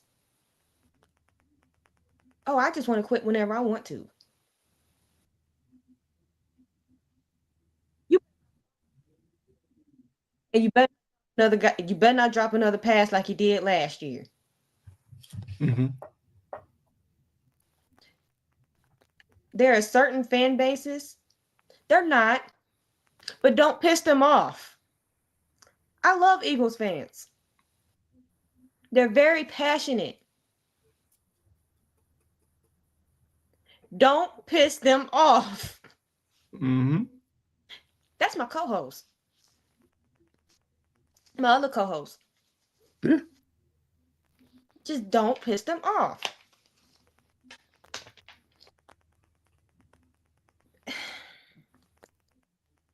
I just want Saquon to be a little bit more selective about what comes out of his mouth, the optics, Mm-hmm. and what he's dealing with. That's it. I'm not even that mad at Saquon. I just want him to do better. That's fair. Gilbert Arenas, I'm pissed off at because that was unnecessary. You ain't no Yeah. goddamn bully.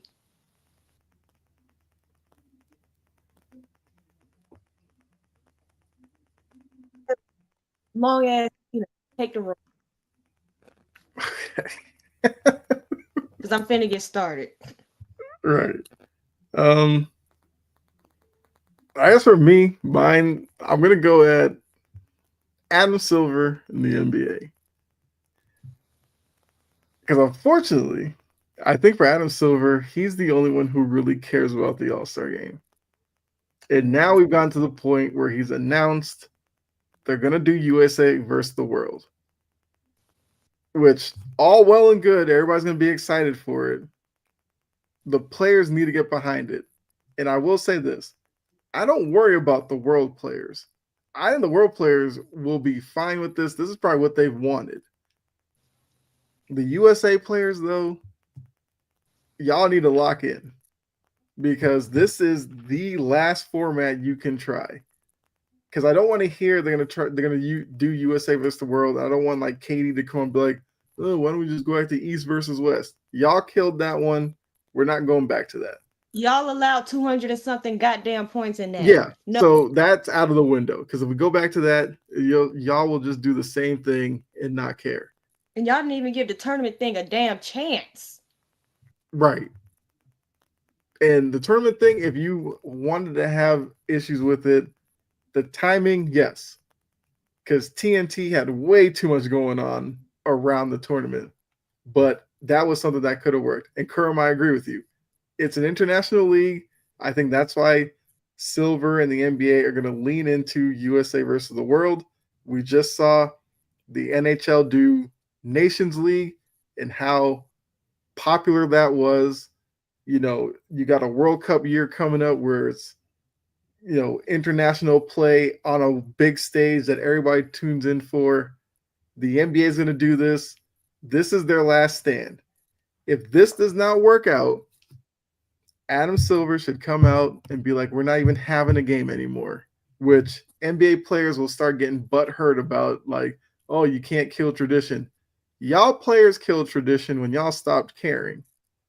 Because when you used to watch the All-Star game in the 90s, those guys weren't playing like lockdown defense or something, but they treated it like it was somewhat of a real game, and you saw In like the early real 2000s, you saw before like real 2000, back and forth. You got some animosity. You got that every once in a while. Then it turned into guys were too cool to do dunk contests. They were too cool to play in the game. And now this is where we are. I So, kind of blame LeBron James for that. yeah, I mean, you should, but we all know his fan base pushes back like, no, it's really somewhat. No, it was LeBron. LeBron was the first one to act like he, you know, the dunk contest thing still baffles me because LeBron literally could have went did the most basic dunks and he would have won dunk contest just off his name and Mm-hmm. refused to do it. And we see where the dunk contest is. But this USA versus the world, these players better act like they want this because they're all saying that they want this now, but they said they wanted the tournament too, and then hated it. So I'm interested to see. They have to work out the details. I think the tough part's going to be, you know, voting wise, how do you do it? Because I feel like there's probably more top tier, maybe USA talent versus the world. Like the world will have the best players, maybe like in their starting lineup, but to fill out the world roster, there might be a bit of a drop off, but they'll work all that out when they have their meetings or whatever. But Adam Silver at his wit ends with is at his wits end with this All Star game, and these players need to figure it out. Might be better off once the I'm old sorry. guard actually leaves. I'm hearing Oh, Chihuahua feet zooming down the hallway. it's not coming through, so she's fine. But yeah, so yeah, yes, NBA players. Yeah, you know, All Star Weekend is for the fans. We get that, but act like y'all want to be there. Just like being in the arena is one thing, but viewership wise, watching on TV, I have the All Star game on background noise, and that's been like that for like 5, 6 years now. Hmm. I'd rather watch the celebrity basketball game than the All Star game. That's kind of facts. Because at least the celebrity game, if it's a hot mess, At it's like least we these are got just Drewski celebrities. doing a being a hot ass sloppy mess Right. running up and down the But court. you'll watch that. But if I you're going watch to that. watch like NBA players just stand at the side and just let guys beeline to the rim for dunks, it's like, okay, so then why don't y'all just go to the dunk contest and bring that? Mm-hmm.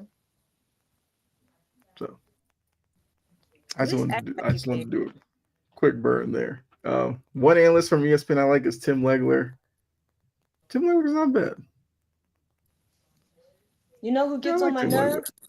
The Morris But twins. Take them off my damn screen. that's that trend from ESPN needs to stop. Stop bringing any and every athlete onto your channel. The Morris twins, yes, they don't need to be there. Like you want to bring, analysts who actually add something. Like you want to bring Rondo on there. Rondo can have NBA conversation. I wouldn't hate Jeff Teague. Jeff Teague can have legit conversations. Everybody cannot be Shannon Sharp. That's also part of the problem. Everybody's trying to be Shannon Sharp. But Morris twins, this should have been their audition and they failed. I can't listen to them. I also said the same thing about Bart Scott, and he's been on ESPN for years He's now. still on So ESPN. I have no idea how that guy still has a job on ESPN. Yeah, these are the same Morris twins. I don't know which one did it. I forget which one when they're standing next to each other. Um, they called the Memphis Grizzlies a bunch of YNs on national television. This is what I be getting about with podcast vernacular. Go do that on the podcast, not on ESPN. YNs, I really? think that was Markeith. I think. Because I think Marcus was still playing. Yeah, that's why. Yeah, that's why I think it was Markeith. I think Marcus was still in the playoffs.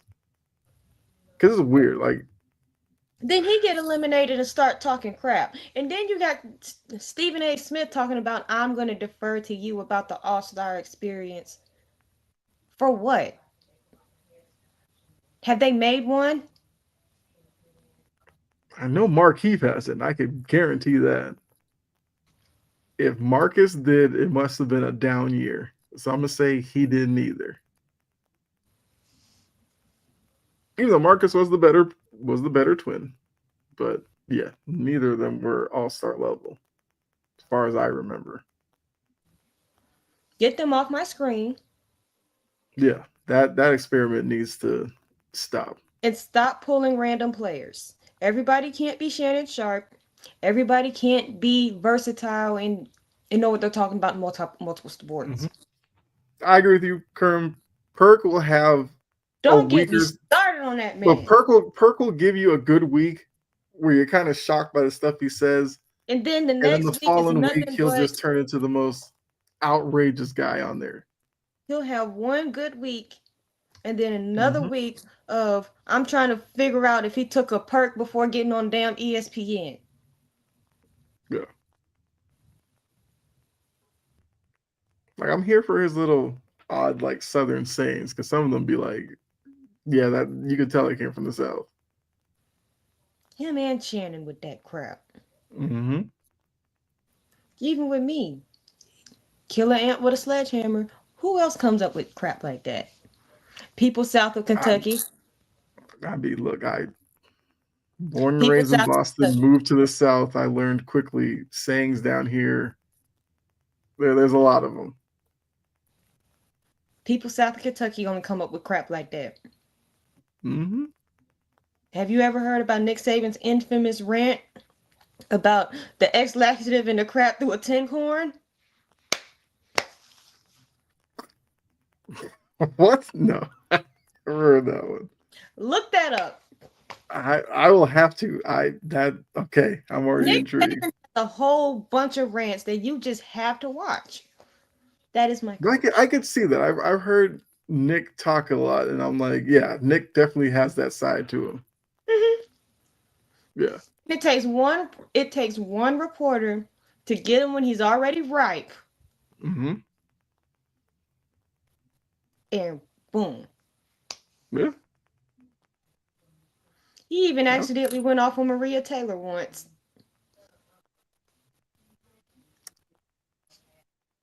I think I remember that. Yeah. I try to be reasonable. I try Mhm. to be a little reasonable. But when you have like everybody is not everybody's equivalent. You can't just keep finding the next such and such. Just find the next diamond in the rough. Not everybody has to be a Shannon. Not everybody has to be a Stephen A. Smith. Not everybody has to be whoever. Mm-hmm. But I feel like that's what ESPN used to be. It was like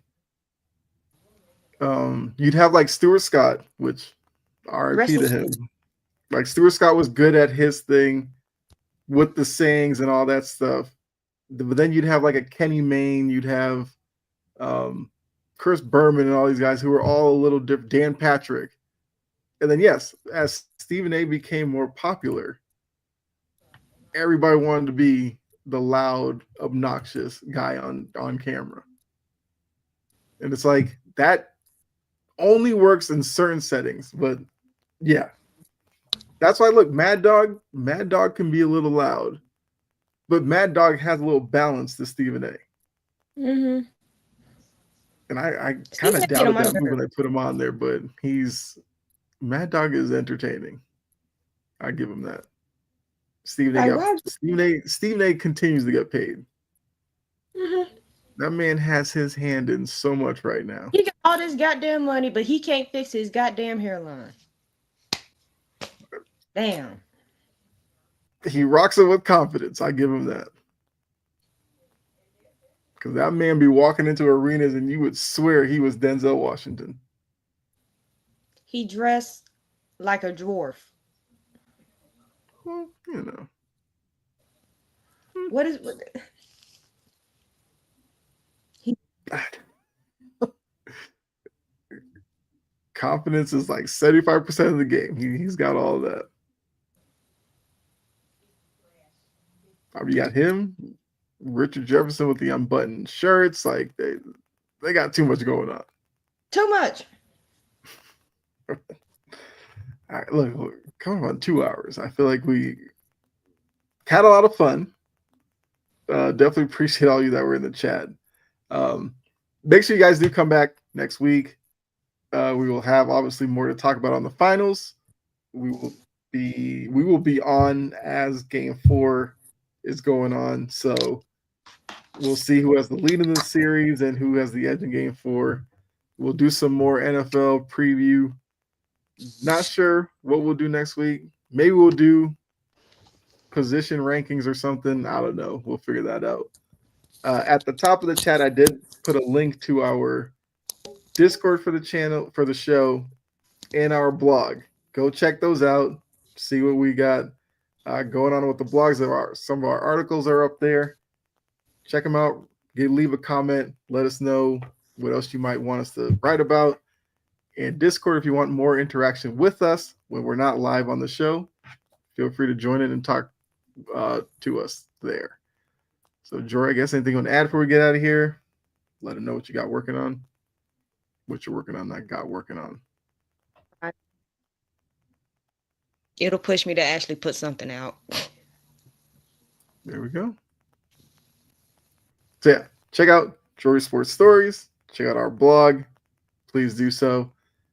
You can check me out on the ball for Tuesday. The next time I'm on here. Also Jory and Key tomorrow. Hoop Dreams TD Queens. Every time I start saying your title, I feel like I'm gonna get it mixed up, but that is the correct title. So make sure you guys tune into that tomorrow. And yeah, appreciate all of you. Make sure you give us a like, share, follow, subscribe, all that good stuff. Check out the other shows here on the network. And we're out of here. So until next week, we'll see you all. Enjoy the rest of your weekend. We're out of here. Bye.